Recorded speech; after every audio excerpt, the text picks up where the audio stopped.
안녕하세요. 썬미니스트리 김정환 선교사입니다. 자, 우리 이제 한국은 지금 여러 가지 어려운 상황이 지금 진행되고 있죠. 자, 이런 어떻게 보면 격변의 시기인데 우리 이런 상황에서 사실은 이 윤석열 대통령의 탄핵 이것이 굉장히 중요한 지금 사건이죠. 그러면서도 저는 이거를 어떤 정치적 그 입장에서 보는 것은 아니지만 이거를 우리가 선교적으로 영적으로 어떻게 이것을 봐야 될지 또 우리가 하나님 앞에 어떻게 나가야 될지 그것에 대해서 좀 관심이 있었어요. 그래서 제가 선교사님들 대상으로 설문조사를 했습니다. 선교사님들 대답을 5일부터 7일까지 3일만 딱 했는데 그래도 관심이 많으셔갖고 244명의 선교사님들이 응답을 해주셨어요. 딱 10가지 단순한 질문이었습니다. 그러나 그 10가지 질문에서 저는 몇 가지 좀 영적인 포인트를 좀 잡고 싶었어요. 그래서 오늘 드리는 이 말씀이 분석이 혹시 개인적으로 안 맞으실 수도 있어요. 그러나 이거는 제가 제 개인적인 영적인 관점을 한번 조사를 해본 겁니다. 한번 보시죠. 네. 그래서 이렇게 조사를 했습니다. 자, 지금 이제 현장의 그 선교지 응답하신 분들의 선교지가 어디냐? 그래서 뭐 아시아부터 이렇게 5나라 대륙들을 했는데 아시아에 계신 분들이 제일 많이 응답을 해주셨어요. 이런 거고 그다음에 이제 선교 경력 그래서 40년 이상부터 뭐 10년 이하까지 이렇게 쭉 했는데 20년, 30년 연차의 선교사님들이 많이 응답을 해주셨고요. 그 다음에 남녀 구분으로는 이런 정도로 남자 선교사님들이 많이 하셨고 여자 선교사님들 그 다음에 이제 탄핵 결과에 대한 질문이에요. 그래서 탄핵을 찬성하느냐 안 하느냐 이거 간단한 질문인데 탄핵을 찬성한다는 선교사님 그 퍼센테이지가 35%였습니다. 그리고 탄핵을 반대한다는 선교사님들은 63%. 그러니까 선교사님들의 3분의 2는 탄핵을 반대했고 3분의 1은 찬성을 했다. 이렇게 35%니까 3분의 1보다 높죠. 이런 식으로 지금 반응들이 있었습니다. 그리고 이거를 이제 대표적으로 보면 이게 대륙별로 이게 여기에 설문의 특징은 그 선교사님들 무기명으로 했어요. 다만 그 나라가 어디인지만 표시를 좀 해달라고 그랬고 그래서 그것을 추적해 보니까 대륙별로 이렇게 찬핵과 찬성과 반대 이런 것이 나왔는데 이 빨간 거는 반대고 파란 컬러는 이제 찬성인데 특이하게 북미주는 좀 보수성이 강해요.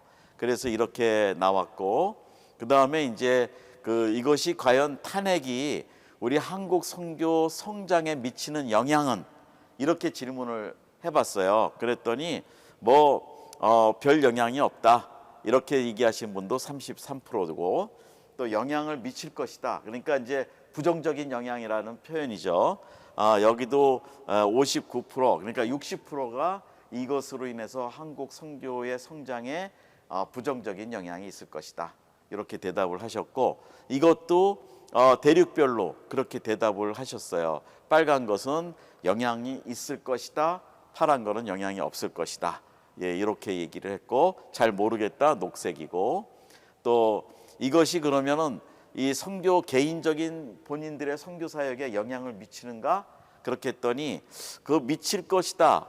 그 무언가 부정적인 영향은 있을 거다라는 것이 거의 48%, 50%의 선교사님들은 얘기를 했어요. 그러니까 찬성을 한 선교사님들도 영향은 미칠 거라고 이제 이렇게 많이 생각을 하시는 것 같고요. 그리고 여기에서 영향을 미칠 것이다. 전혀 문제 없다. 이렇게 나온 분이 생각보다 또 많아요. 문제 없다고 생각하는 분들이 40%는 괜찮다. 괜찮을 것이다. 사역하고는 문제 없다. 뭐 이렇게 얘기하시는 것도 있고. 자, 그다음에 이제 또 이 지역별로 보면 또 이렇게 빨갛고 파랗고 이렇게 얘기를 하는 것이고요. 그다음에 이 탄핵으로 인해서 선교사님들이 계시는 선교지에서 그 현지인들이 한국에 대한 인상이 어떻게 될 것이냐 그거를 얘기해 봤더니 뭐 긍정적이라고 얘기하는 분들도 있어요. 그런데 부정적이라고 얘기하는 분들이 또 많아요. 그러니까 찬성하신 분들하고 반대하신 분들의 그 숫자적으로 보면 비슷하게 계속 가요. 예, 그래서 이렇게 보여지고, 예, 부정적일 것이다라는 게 53%가 좀 걱정을 하시죠. 한국에 대한 나쁜 이미지가 생기는 거, 예, 그런 것들이 있고, 예, 이것도 이제 대륙별로 이렇게 분석이 됐습니다. 예, 이게 파란, 이 녹색은 뭐 모르겠다, 괜찮다, 뭐 이런 식이죠. 네. 그리고 자, 이제 또 하나는 이것이 요즘 뭐 거기서 많이 얘기하잖아요. 한국이 뭐 선거 부정이 뭐 중국과 연결돼 있다, 뭐 이런 것들이 지금 일반화된 기사적으로 많이 나오죠. 그래서 저도 한번 그거를 한번 우리 선교사님들은 어떻게 생각하는지 한번 질문을 해봤어요. 그래서 탄핵으로 인해서 한국이 공산화의 위험이 커지고 있다라고 얘기하신 그 질문에 대해서는, 예, 그렇다라고 하시는 분하고 그렇지 않다라고 하는 분이 38%, 역시 공산화 문제는 없다. 아까 찬성하신 그 분포의 숫자와 비슷해요. 그러나 영향이 있을 것이다 한 분들이, 예, 역시 60%가 공산화의 위험이 있다, 커지고 있다, 이렇게 얘기를 하고 있습니다. 그리고 예, 대륙별로는 또 이렇게 그 분석이 되고요. 자, 그러면 여섯 번째로는 한국 이 탄핵으로 인해서 선교 열정의 변화는 어떻게 될 것인가? 그랬더니 선교 열정은 그 뭐 이렇게 좀 줄어들 것이다. 이게 이제 큰 그 이 48%가 선교 열정이 줄어들 거다, 탄핵으로 인해서. 그리고 뭐 괜찮을 거다, 이렇게 영향은 없을 것이다. 예, 이런 식으로 대답을 했어요. 예, 그리고 그 다음에 이제 대륙별로의 분포도입니다. 응답에 대한. 그 다음에 일곱 번째, 탄핵 이후에 한국교회 선교사들을 위한 선교비 후원은 어떻게 될까요? 라고 질문을 해봤어요. 그랬더니 뭐 그 괜찮을 거다, 증가가 된다라는 것이 3.8% 정도만 탄핵 이후에 선교비가 증가된다. 그리고 감소된다가 51%. 이것도 좀 선교사님들한테 영향이 있다는 거죠. 선교비가 줄어든다. 이제 교회의 형편에 따라서 그 교회가 반대가 되고, 그러나 또 뭐 잘 모르겠다, 그리고 아니면 별 영향이 없을 것이다, 이런 분들도 계세요. 선교비, 그러니까 선교사님들에 대해서는 교회들이 꾸준히 그런 거랑 상관없이 후원해 주시는다. 그런 45% 정도가 괜찮을 거다. 예, 그렇게 좀 안정된 생각을 갖고 계시고요. 자, 그러면은 이제 선교비 후원의 증가에서 이제 대륙별로 선교사님들이 이렇게 얘기를 하고 있었습니다. 그 다음에 탄핵 이후에 한국 교회들은 다시 선교에 관심이 커질 것이냐 아니냐, 이 탄핵 이후에. 그랬더니 관심이 커질 것이다라고 하신 분들이 17% 정도고, 아니다, 선교에 관심이 더 커지지 않을 것이다, 53%. 예, 그리고 잘 뭐 모르겠다, 그것이 30%도 판단을 못하겠다, 이제 그렇게 말씀을 하셨어요. 예, 대륙별 그 비교 표입니다. 자, 이제 또 하나는 탄핵 이후에 한국 교회들은 분열이 심화될 것이다. 예, 이번에 뭐 많이 갈렸잖아요. 찬성파, 반대파 이렇게 해갖고, 그런 거 이후에 교회들이 분열이 심화될 것이다, 이렇게 물어봤더니, 예, 대답이 그렇다. 63%가 교회 분열이 더 심해질 것이다. 뭐 이렇게 지금 얘기한 것이 특징이고, 아니다, 그래도 26%는 분열하고 상관없다, 이렇게 이제 대답하신 분들이 계시고요. 예, 대륙별로 분포도입니다. 자, 이게 이제 10번 마지막 그 질문인데요. 자, 그러면 우리도 선교사님들도 찬성파가 있었고 반대파가 있었잖아요. 그러면은 우리 선교계는 분열이 있을 것이냐 없을 것이냐, 그래도 한번 여쭤봤더니, 예, 분열이 심화될 것이다라는 이 질문에서는, 예, 그렇다, 우리 선교계에도 나름대로 분열이 있다, 이게 50%가 넘고요, 51%. 그리고 아니다, 그것이 역시 찬성하신 분들은 그런 거랑 상관없이 괜찮다, 그리고 36%가 분열이 안 될 것이다. 이제 긍정적이죠, 이거는. 그렇게 얘기를 했습니다. 대륙별 이것이고요. 도표. 그리고 이제 제가 개인적으로 이제 분석을 좀 해본 거예요. 나름대로 질문을 가지고 우리 대통령 탄핵에 대한 선교사로서 보는 영적 전쟁의 시각입니다. 이거는 저는 다른 게 아니에요. 뭐 좌파, 우파, 어떤 정파, 정당 이것보다도 그 선교라는 거는 영적 전쟁을 기초로 하잖아요. 그래서 마귀가 사단이 결국은 어떤 전략 때문에 이렇게 한국을 흔드는가 그거를 저는 보는 거예요. 그래서 이 영적 전쟁의 관점에서 보는데 여기서 볼 때 이제 질문 중에 하나 그거였죠. 공산화와 사회주의의 그 영향에 무관할 것인가? 이제 이런 것이 질문의 시작이고 그것이 영적 전쟁의 또 하나의 뿌리라고 봐요.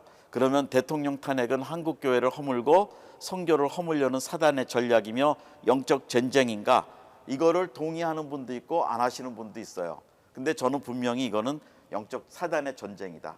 왜냐하면 선교를 한국이 세계에서 선교를 미국 다음으로 실제적으로 2위 국가죠. 그래서 그거를 선교를 막고 열방의 복음이 들어가는 걸 막고 이거를 하려고 하는 이런 전략 중에 하나다. 저는 그렇게 보는 관점이 있습니다. 그래서 이제 이거를 본다면서 한국의 공산화 작업, 영적 전쟁의 현실을 제가 이제 조금 제 나름대로 본 거예요. 이거는 뭐 정치 변화가 아니고 이거는 분명히 영적 전쟁이다. 저는 거기서 이 탄핵을 좀 이렇게 보는데 한국은 세계의 2위 선교 국가고 그런데 이 집중 목표로 공격을 당하고 있는 거죠. 그래서 이런 것들로 우리가 지금 사실은 이 나중에 좀 더 보겠지만 선교적인 통계는 이렇게 줄어들고 있어요. 한국 선교가. 그래서 이것들이 결론은 교회가 선교가 약화되는 그런 것들이다. 그래서 세계 역사에서 공산화 과정의 역사를 잠깐 본다면 뭐 러시아는 우리 잘 아시듯이 볼셰비키 혁명이 있었죠. 17년 이후에 여기에서 이런 자세한 그 교회들을 탄압하고 기독교가 약화되고 이런 것들이 여기 다 이렇게 좀 조사를 해봤어요. 근데 여기 정교회가 90%가 문을 닫았답니다. 이 공산화가 된 다음에 이게 마귀의 전략이었죠.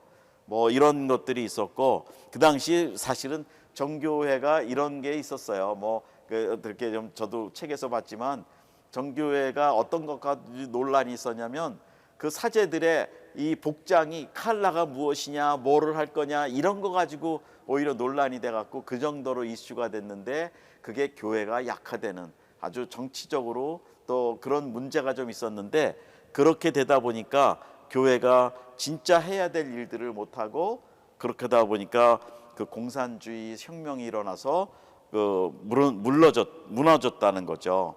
그래서 이 국가 권력이 사단적 도구가 돼갖고 교회를 탄압하고 문을 닫게 만들고 그랬습니다. 그리고 이제 중국의 케이스를 볼 때는 49년 이후에 이렇게 공산화가 중국도 됐죠. 이때 약 1,500명의 선교사들이 퇴출을 당했다고 합니다. 그래서 이렇게 나가게 됐고 추방이 되었고 이제 이 삼자 교회들이 이제 그 나름대로 생겼지만 이것이 다 지하 교회가 되고 이게 이제 국가의 이제 통제가 되고 이러면서 지하 교회가 성장은 했지만 이제 이렇게 됐고 극심한 박해 가운데 들어갔고 또 문화 대혁명을 통과하면서 이 종교 활동이 전면적으로 금지가 되고 뭐 최근에도 교회 건물 이렇게 부시는 사진도 있고 막 나왔잖아요. 이런 것들이 중국의 공산화 이후에 일어났던 겁니다. 기독교인은 인민의 적으로 아예 규정해갖고 기독교를 탄압하기 시작했죠. 그래서 기독교가 생존이 불가능할 정도로 지금도 우리의 한국 선교사님들 많이 계셨지만 많이 추방됐죠.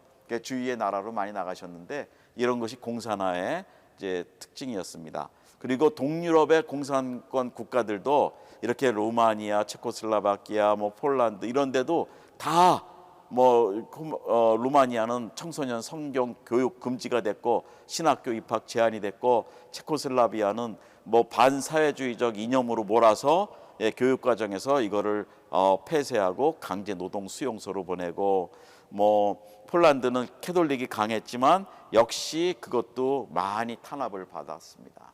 이런 것이 지금 이제 문제고 뭐 남미 쪽에 보면 쿠바도 이런 그 공산주의화 되면서 미국에 있는 모든 선교사들 추방하고 이런 것들이 단절이 되고 뭐 베트남도 예 그랬죠. 그 공산화 이후에 기독교 신자 목회자 체포 계속됐고 선교 활동 방해하고 못하게 하고 그래서 공산주의는 사단이 사용하는 반복음 체제다.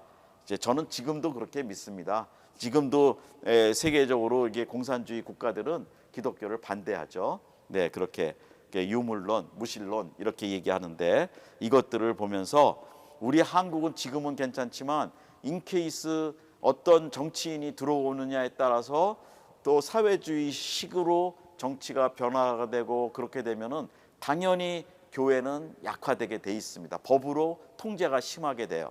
저는 그렇게 믿습니다. 저는 미국에 있어서 좀 그런 거를 뼈저리게는 못 느끼지만 미국은 그래도 기독교 국가니까 그런 것들이 자유가 있지만 그러지 않은 나라들에 있는 분들 또 선교사님들 정말 들어가서 사역은 하시지만 굉장히 조심스럽죠. 예, 그런 것들이 이제 문제인데 예, 2017년부터 2024년 예, 작년 통계까지 쭉 제가 나름대로 선교사 수 뭐 이렇게 나라 수 쪽 증감수 뭐 이런 것들을 쭉 해보고 특징들도 좀 정리를 해봤어요. 지금은 이제 은퇴 선교사님들이 많이 나오는 특징이 있어요. 그런데 왜 2017년이냐? 이거는 박근혜 대통령이 탄핵을 당한 3월인가 그랬죠. 그때 이후에 한국의 선교적, 교회적, 영적 변화는 그 규모는 어떻게 됐는지, 교세는 어떻게 됐는지 그거를 사실은 따져본 거예요. 그래서 당장은 아니었지만 이것을 통해서 우리가 하나님이 정말 이게 기뻐했던 탄핵이었느냐? 예, 저는 다시 말씀드리지만 하나님이 그 나라의 지도자는 세우시잖아요. 그 권위를. 그런데 사람이 허물면 안 되죠. 물론 정치적인 뭐 실수도 있고 뭐도 있지만 결론은 그렇게 인위적으로 하면 안 된다. 저는 거기서 출발이 됐어요. 그래서 이거를 이제 한번 보는 거고 한국이 두 번째 탄핵이 됐는데 그 다음에는 또 어떻게 될 것이냐. 그 박근혜 대통령 탄핵 이후에 영적인 흐름, 선교적인 흐름, 교세의 흐름을 한번 좀 제 나름대로 한번 그런 관점으로 봤어요. 그래서 지금 이런 것들은 사실은 지금 굉장히 노력을 해야 돼요. 근데 선교적으로는 이제 하나의 또 대안들이 생겨요. 전문인 선교, 평신도 선교 활성화 뭐 이런 것들로 이제 신학을 하지 않았어도 선교에 참여할 수 있는 이제 선교사님들이 늘어날 수 있고 특히 이제 코로나 이후에 이제 온라인 이제 선교들이 조금 더 활성화되고 있죠. 그래서 이제 선교는 기회는 또 열리고 있어요. 그러나 전반적으로 볼 때는 그렇지 않다는 거죠. 그래서 그 한국의 탄핵의 역사지 두 번째 탄핵이 됐잖아요. 대통령이. 그러면서 이 대통령 탄핵으로 인해서 사회가 큰 충격을 받고 정치적으로 불안정성이 생기고 그러면서 이렇게 정치적으로 불안정하면 교회도 거기에 영향을 받죠. 아무래도 우리 성도님들의 삶이니까. 그래서 거기에서 그 다음으로 나오는 것이 이 선교적 활동이 위축이 된다는 거예요. 저는 이거를 보는 겁니다. 예, 그 다음에 그래서 탄핵 문제를 그냥 정치적, 사회적 차원에서 보는 게 아니라 우리 믿는 사람들은 영적 전쟁 차원에서 이거를 해석해야 된다. 그리고 접근해야 된다. 그리고 하나님 나라와 이런 것들을 같이 분석을 해보면서 근데 저는 이 사단의 이 책략이 결론은 이 기독교를 축소시키고 선교를 축소시키는 그런 영향을 주는 그런 것 때문에 이런 일들이 일어나는 거다. 자, 그러면 대통령 탄핵에 대한 선교사로서 보는 영적 전쟁의 시각은 무엇이냐? 네 가지를 제가 한번 좀 보았어요. 그래 하나님이 세우신 질서에 대한 반란이다. 예, 저는 그렇게 일단은 제 나름대로 예, 그 바울 사도가 그러잖아요. 모든 권세는 하나님께로부터 났으니 권세는 하나님이 정하신 바라고 했어요.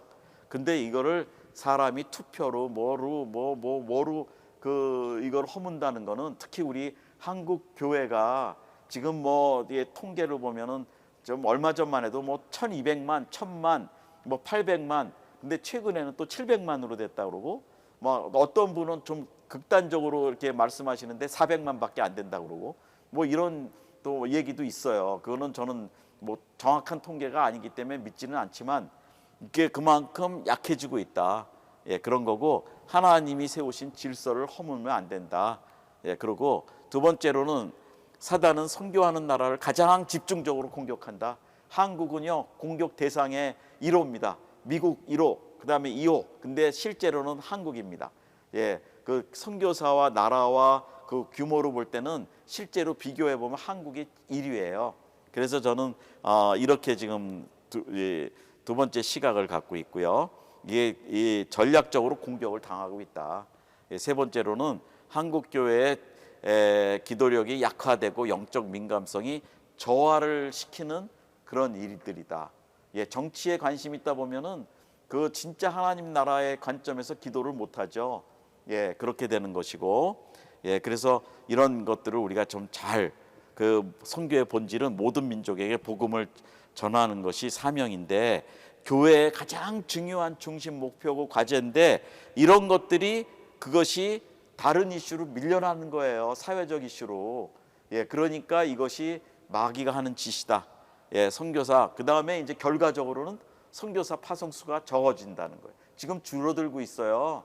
2013년에 21,500명인가 그렇게 나갔어요. 그러니까 이것이 최근에 뭐 이렇게 계속 줄어드는 추세가 됐습니다. 이런 것들을 이제 문제 삼는데 저는 뭐 개인적으로 아시는 분은 아시겠지만 제가 2016년에 잠깐 우리 KWMF 사무총장으로 좀 봉사를 했어요. 그 당시는 공식적으로 하고 또 비공식적으로도 한 3만 명 시대였어요. 근데 이렇게 지금 떨어지고 있어요. 이런 것들이 문제가 된다. 그래서 선교 민족인데 이거를 지금 막으려고 하는 것이다. 그렇게 됐고, 그래서 한국 교회 이제 현재 그 교회의 영적 현실이 이렇게 돼요. 선교사가 감소되고 교회 수위가 감소되고 그 다음에 동성애 이슈가 확산이 되고 젊은 세대가 이탈이 되고 정치 사회적으로 혼란이 돼서 교회도 그것들이 분열이 시작이 되고 이런 것들이 쭉 이제 나름대로 해석이 되죠. 그래서 이런 것들은 결론은 복음 확장을 저지하는 전략이고 지금은 우리는 이제 회개와 각성이 필요하고 이제 진리에 대해서 이제 왜곡이 시작되고 영적 계승 젊은 세대들이 안 들어온다는 건 영적인 계승이 약해진다는 거고 이런 것들을 보면서 정치를 보면서 영적 분별력이 상실이 되기 쉽다. 저는 그렇게 생각하고 대통령 탄핵에 대한 선교사로서 보는 영적 전쟁의 대처 전략은 무엇이냐? 이거는 제 처음에 말씀드렸지만 제 개인적인 주관이고 소견입니다. 동의를 안 하셔도 돼요. 그러나 제가 볼 때는 지금은 회개와 각성이 필요하고 다시 영적 전쟁을 우리가 정말 인식하면서 집중적으로 국가를 위해서 이 마귀의 사단 전략을 우리가 분쇄시키는 영적 전쟁의 기도를 우리가 해야 된다. 그렇게 돼야 돼요. 그래서 정치 사회적으로 회복만 되는 게 아니라 한국은 다시 영적 분별력을 회복하고 교회가 성장하고 복음을 세계에 전할 수 있는 그런 능력들이 다시 커져야 된다. 근데 이게 영적 전쟁의 이제 실체인데 지금은 이제 사실은 윤석열 대통령이 또 탄핵이 되면서 이제 영적인 중간 어떤 평가가 한번 나오는 거죠. 이렇게 되는 겁니다. 지금 한국의 시대는 보이는 전쟁이 있고 정치적으로 보이지 않는 영적 그 전쟁이 있는데 이게 보이지 않는 권세와 어둠의 주관자들과의 싸움에 들어갔다. 에베소서 6장 12절에 있죠. 공중권세 잡은 자들과 싸움이라고. 그래서 한국교회나 선교계는 정치적 이념이나 정당 중심의 해석이 아니라 하나님 나라 중심의 시각으로 한국의 현실을 바라보아야 된다. 저는 이거를 강조하고 싶은 거예요. 그래서 그 안에서 영적 전쟁의 실체를 분별하고 선교와 교회의 본질을 회복해야 된다. 지금 영적 지도자들은 기도로 깨어 있고 진리를 바로 세우고 다음 세대에 선교적 유산을 물려줘야 된다. 이것을 영적 전쟁으로 선포해야 된다. 저는 목회를 하지 않아요. 저는 선교회만 합니다. 그래서 모든 게 선교에 초점이 돼 있어요. 생각도 그렇고. 그래서 이번 탄핵도 여기에 한번 맞춰본 겁니다. 그래서 이렇게 됐고, 그래서 지금 특징이 이제 다음 가장 중요한 거는 제너레이셔널 익스펜드가 그러니까 익스텐드가 안 되는 거예요. 그 세대별 확대가 안 되는 거예요. 이 젊은 물론 지금 2030 뭐 정치적 세력들이 일어난다고 하지만 영적으로 지금 한국의 주일학교가 없어지는 교회가 얼마나 많아요. 예, 미국도 마찬가지입니다. 그러니까 영적인 계승이 안 되고 있다. 예, 이렇게 해서 교회가 지금 절반 수준으로 2017년 탄핵 이후에 상당히 많이 이게 떨어지고 있다. 근데 아무것도 아닌 것 같지만요, 탄핵을 하나님이 기뻐하지 않으신다. 그래서 교회가 부흥하는 게 약해졌다. 저는 개인적으로 그렇게 해석이 되고, 지금 뭐 특별히 중고등부 학생들 많이 없어요. 예, 여러분 우리 한국에 계시는 분들은 너무 잘 아시잖아요, 그죠? 성도님들 입장에서는 예, 이런 것들이 있고, 예, 2020년에는 예, 2017년에 비해서 42%가 감소가 됐다고 그래요. 예, 이런 것들이 참 큰 문제입니다. 이제 교회 수가 많이 줄어들었죠. 지금 계속 줄어들죠. 예, 이런 것도 그런 영적 문제의 하나라고 그래요. 뭐 이거 어디서 좀 자료를 보긴 했는데 예장 합동교단에서는 424개가 문을 닫았다. 그런데 모르겠어요. 합동 측에 계신 분이 또 오해하실 수 있는데, 저는 어디서 조금 자료를 한번 봤는데 예, 그런 얘기도 봤습니다. 그래서 박근혜 탄핵이 준 정치 사회적 환경과 영적인 영향은, 결론은 이 정치적 불안으로 인해서 교회 신뢰도도 하락이 된다. 예, 그렇게 되고, 예, 이런 것들을 보면서 이 교회는 사회적으로 책임이 있죠. 우리가 건전한 사회, 건강한 사회, 거기에 복음화된 사회를 만들어가는 거, 그게 중요해요. 여러분, 유럽의 그 특징이 뭐냐면, 그 공산화됐던 그 나라들이 뭐냐면, 그 복지가 발전이 돼요. 잘 살아요. 그러다 보니까 국민들이 더 이상 하나님 의지하지 않아도 돼요. 왜냐하면 보험으로 다 해결되니까, 기도하지 않아도 되니까. 그런데 한국이 어떻습니까? 지금 경제 성장이 돼서 뭐 세계 10대 강국이다 막 그러는데, 결론은 교회도 여러분 예전에 우리 삼각산, 뭐 청계산, 뭐 용가, 뭐 얼마든지 우리가 가서 기도하고 철야하고 많았잖아요. 새벽 기도하고 철야하고. 그때는 진짜 영적으로 강해지고 부흥됐던 세대인데, 그거로 인해서 경제 축복이 생기고 그랬는데, 어느새 이제 등 따시고 배불러지니까 이런 영적인 것들이 약해지기 시작했어요. 그래서 좀 문제입니다. 잘 살면은 더 이상 사람들이 하나님 의지하지 않아요. 사회 보장 제도로 다 해결이 되니까. 지금 한국이 그런 거예요. 예, 그런 것들이 있고, 또 하나 여러분, 동성애 이슈가 얼마나 심각한지 지금 뭐 차별금지법이니 뭐니 아주 뭐 난리를 치잖아요.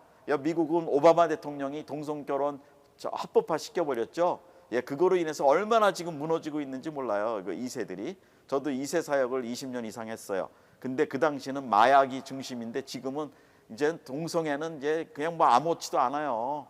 그러니까 지금 굉장히 큰 문제인데, 한국이 그렇습니다. 지금 한국이 보이지 않게 교회가 그런 이슈에 대해서 깨어있지 않으니까, 영적으로 하나님이 가증히 여기시는 이런 것들이 사회에 얼마나 만연이 되고, 얼마 전에도 뭐 엄청난 그 마약이 발견이 됐다고 그랬잖아요. 그게 참, 이게 정말 한국이 이렇게 영적으로 허물어져 가는데, 우리 성도들과 교회들은 뭐 하고 있냐 이거예요. 그냥 뭐 그 탄핵도 어떤 면에선 그런 쪽의 흐름이 하나의 그 현상이다. 예, 그렇게 해서 너무 그냥 이 동성애 그러면 여기서도 처음에 그게 이슈였어요. 그 인권, 이 문제로 인해서 받아줘야 된다, 뭐 해야 된다. 근데 사람을 그 미워하는 건 아니죠. 그리고 동성애라는 그 영적인 이슈를 우리가 반드시 우리가 그 경각심을 가지고 그거를 제어해야 된다. 저는 그거예요. 그래서 이런 것들이 한국 사회에 합법화되면 이미 그 사회는 끝난 겁니다. 유럽 동성애 다 합법화됐어요. 동성결혼 다 합법화됐어요. 제가 한동안 얼마나 많이 관심을 가지고 나라별 통계되고 뭐 그런 거 많이 했었어요. 나중에 시간이 되면 다시 정리해서 한번 또 좀 말씀드리고 싶어요. 한국이 이런 영적 위기가 있습니다. 그 다음에 성경적 기준으로 보면 하나님이 남자와 여자의 결합을 창조 질서로 만드셨는데, 어떻게 동성 간의 성적 관계 뭐 이런 거로 인해서 어떻게 하겠습니까? 그 자녀들 어떻게 낳고, 이런 것들을 가지고 우리가 진짜 깨어 있어야 돼요. 다음 정권 누가 될지 모르지만, 만약에 동성애를 옹호하고 차별금지법을 통과시키는 정권은, 그거는 반드시 하나님 걸 대적하는 정권이고 하나님이 무너뜨려야 되는 정권입니다. 우리 크리스찬 입장에서는 그거 뭐 괜찮아, 크리스찬으로서 뭐 동성애 인권이야, 이거는 정말 문제입니다. 우리 한번 이거에 대해서 우리가 좀 열심히 기도하고.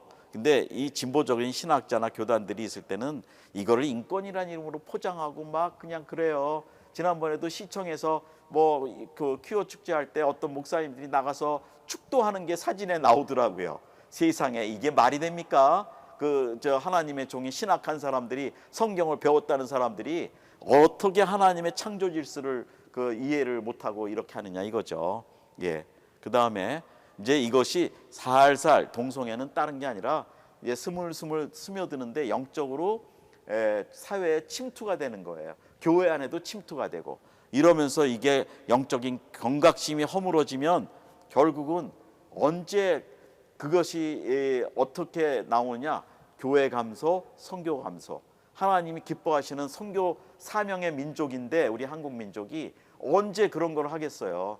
저는 그래서 이 탄핵을 그런 영적인 배경으로 이해를 해보자는 거예요. 예, 뭐 제가 뭐 보수니 극우니 그런 차원이 아니에요. 저는 이번에도 기도 운동을 많이 했어요. 하나님의 정의가 세워지는 그런 기도 운동을 많이 했는데 하여튼 이런 것들이 문제라는 거죠. 그래서 우리가 목회자 교회가 준비해야 되는 거는 기도와 금식으로 회복하고 진리의 중심의 설교를 회복하고 뭐 그렇습니다. 그다음에 그 신앙과 이런 문제에 대해서 다음 세대에 대해서 교육을 제대로 시켜줘야 돼요. 잘못됐다 그러면 잘못된 거 얘기해 줘야죠. 잘못이라고. 그래서 이거를 가지고 뭐 학교에서는 인권이니 뭐 어떤 젠더 사상이니 뭐 미국에서는 동성애하는 법까지 지금 그 엘레멘터리 초등학교에서 가리킨대요. 저는 확인을 안 했는데 그런 얘기를 어떤 부모님들한테 들었어요. 예, 그리고 동성애 책은 그거는 학교에서 딱 킵하고 있다가 애들이 못 가지고 가게 해요. 제가 아는 그 어떤 여자 목사님이 자기 손주가 그걸 당했기 때문에 제가 직접 들었어요. 그래서 지금 미국도 이게 문제예요. 한국도 그렇게 될 겁니다. 그리고 우리가 이제 선교 정체성을 회복해야 되고, 예, 이제는 우리가 다시 불붙는 선교 부흥으로 가야 돼요. 예, 교회의 성장은 선교의 부흥으로 반드시 결과가 나타나야 됩니다. 교회의 목적이 뭡니까? 선교죠. 열방에 복음을 전하는 것, 모든 민족을 제자로 삼고 내가 가르친 것을 지키게 하고 분부한 것을 지키게 하고 그것이 예수님의 명령이죠. 예, 그렇게 보면은 이제 단기적으로 이런 일들로 인해서 탄핵 이후에 제가 좀 염려하는 거는 한국 선교사 파송, 아까 설문도 조사했지만 단기적으로는 이제 후원금이 좀 급감할 가능성이 있다. 이런 것들이 있고 장기적으로는 이제 남은 자라는 표현을 했어요. 다시 정말 뜻이 확실한 분들이 그 재부흥의 불씨가 되어갖고 한국 교회를 살리는 그런 운동이 좀 나와야 되겠다. 그렇게 생각을 하고 있고요. 그 다음에 이제 기도와 영적 각성, 그런 것들이 좀 있어야 된다. 그래서 교회가 재정이 약화되고 여기서 이제 그 또 하나는 지금 선교지에 고령화가 지금 많이 진행이 되고 있어요. 나가신 지 오래되신 분들이 그래서 이제 은퇴를 하시거나 본국으로 귀환을 하시거나 이제 이래서 선교사 수도 줄어들고 있고 또 하나는 이제는 다시 평신도와 전문인 선교사가 활성화돼야 돼요. 거기에 이제 비즈니스 미션이 이제 돼야 이제 자립도 할 수 있고 이런 것들이 된다라고 하는 거죠. 그 다음에 이제 기도와 영적 전쟁을 통해서 우리가 재도약을 해야 된다. 그 다음에 한국교회 성장 전망 예측으로는 단기적으로는 위축이 될 수 있고 분열이 될 수 있고 다음 세대가 이탈이 되겠지만 이제 이것이 다시 우리가 좀 다시 각성을 하면은 얼마든지 부흥이 될 수 있다. 그래서 청년층이 이제 탈교와 가속화가 되고 있고 교회 내부 분열이 증가된다. 이 윤석열 대통령 탄핵 이후에 이런 것들이 조금 특징적으로 나타날 수 있다. 이렇게 얘기를 하는 겁니다. 저는 생각을 하는 거예요. 그래서 지금은 단순한 통계, 뭐 추세 이런 문제가 아니라 하나님 나라의 관점에서 보면은 하나님이 이제 이런 거로 인해서 진노하고 이렇게 경고하시는 이런 것들이 나타나고 있는 시대가 아닐까 잘못하면. 그래서 빨리 우리가 회복하려면 이제 기도하고 회개하고 예, 정말 다시 영적 부흥이 일어나도록 우리 교회가 초점을 가져야 된다. 예, 그래요. 그래서 지금 하나님 심판인가 정결의 기회인가 회복하는 기회인가, 이거는 회복의 기회라고 봅니다. 오히려 예, 지금 이렇게 어렵지만 더 열심히 기도하고 더 열심히 헌신하고 더 열심히 선교하고 전도하고 예, 교회에 집중하고 이렇게 돼야 된다고 저는 봅니다. 그래서 한국 교회가 전에 정말 우리 고참 선교사님들, 지금도 아직 많은 분들이 선교지 계세요. 40년 넘게. 이런 분들이 초기에 얼마나 열심히 하셨어요. 다 문 열고 나가서 와서 선교사들을 불러내고 또 교회들 도전하고, 그래서 지금 한국 선교가 컸거든요. 근데 다시 이제는 옛날 그런 거보다는 다시 우리가 하나님 지금 앞에 회개해서 예, 올라서야 된다. 저는 그렇게 생각을 합니다. 이제 결론으로 이제 2017년 후에 박근혜 탄핵 이후에 한국 교회는 교인이 감소됐고 다음 세대가 이탈이 됐고 교회 수가 감소가 됐고 선교가 감소가 됐어요. 그 아까 통계들 보셨지만, 그런데 이제 이런 전반적인 현상을 겪고 있어요. 근데 지금 또 탄핵이 된 거예요. 그러니까 또 한 번 어떤 영적 그게 있고, 지금 이제 사회적으로 교회가 제대로 사회인 중에 제대로 된 분들은 동성애 잘못된 거 아시죠? 그 종교적 이념이 아니래도, 신앙이 아니래도. 근데 교회들이 조용하면은 교회를 신뢰하겠습니까? 교회를 믿겠습니까? 안 믿죠. 그런 교회는 나 안 다녀, 이렇게 얘기하겠죠. 그래서 우리가 교회로도 이런 것들에 대해서 우리가 경각심을 가지고 기도하고 준비해야 된다. 예, 재헌은 영적 각성이 필요하다. 교회는 정치적 사회적 이슈를 영적 전쟁의 관점에서 바라봐야 된다. 예, 정파적 관점이 아니고 예, 그래야 되고 하나님 뜻에 부합하는 방향으로 나가야 된다. 그래서 다음 세대의 양육을 강화시켜야 되고 청년층 강화시키고, 네, 그다음에 예, 우리가 이 교육도 강화해야 되고 교회 미래를 준비해야 된다. 예, 사회적으로 신뢰를 회복해야 되고, 이제 뭐 투명한 재정 운영, 윤리적 목회자 뭐 이런 것들이 다 이제 나와야 된다.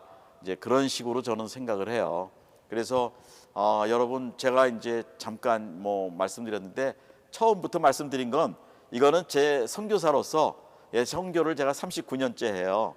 예, 선교학도 공부해봤고 또 현장 선교도 했고 뭐 많은 나라도 다녀봤고 했는데, 이게 저는 영적인 관점으로 이번에 탄핵을 해석한 거예요. 그래서 여러분들이 제가 이렇게 말씀드린 거에 대해서 뭐 동의를 안 하시는 분도 계실 겁니다. 그러나 저는 이 말을 안 할 수는 없어요. 우리 교회와 선교사님들한테 이 말씀은 꼭 한번 드리고 싶었어요. 이 설문을 조사해 보니까 이게 와닿아요. 그래서 여러분 기도해 주세요. 우리 한국은 이 탄핵의 정치적 이슈가 아니라 이 교회와 선교가 어떻게 다시 부흥을 할 것이냐, 이것이 저의 관점이에요. 그래서 잠깐 말씀드렸습니다. 여러분, 우리 크리스찬이시라면 기도해 주세요. 정말 우리가 회개하고 한국이 정말 하나님 기뻐하시는 나라가 될 수 있도록 예, 우리가 회개하고 기도해야 되겠습니다. 여러분 감사합니다. 한국에 좋은 하나님이 기뻐하시는 그런 리더가 세워지도록 하나님 축복하시도록 우리 함께 열심히 우리 기도했으면 좋겠습니다. 감사합니다. 김정환 선교사였습니다. 편안하십시오.